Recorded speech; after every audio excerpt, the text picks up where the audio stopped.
லா தஹ்சன், கவலை கொள்ளாதீர்கள். இன்னல்லாஹ மஅனா, அல்லாஹ் எம்மோடு இருக்கிறான். சொல்லுங்கள் இந்த வார்த்தையை. கவலை கொள்ளாதே, அல்லாஹ் எம்மோடு இருக்கிறான். முஹம்மது ரசூலுல்லாஹ் சொன்னார்கள் அபூபக்கரை பார்த்து, லா தஹ்சன் யா அபூபக்கர், அபூபக்கரை கவலை கொள்ளாதே, அல்லாஹ் எம்மோடு இருக்கிறான். படைத்த இறைவன் எம்மோடு இருக்கிறான். மூசா அலைஹிஸ்ஸலாம் தன்னுடைய சமூகம் சொன்னது, மூசாவை எங்களை கைவிட்டு விட்டீர்கள். கல்லா, அப்படி அல்ல. இன்ன மஇய ரப்பி, படைத்த இறைவன் என்னோடு இருக்கிறான், அவன் எனக்கு வழிகாட்டுவான். கடல் பிளக்கப்பட்டது, குகை மூடப்பட்டது, அந்த நபிமார்கள் பாதுகாக்கப்பட்டார்கள். அது போல்தான் இந்த வார்த்தையை உள்ளத்திலே சொல்லுங்கள்.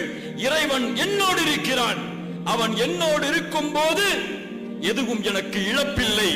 அவனை இழந்து விட்டால் எதுவும் எனக்கு செல்வமில்லை.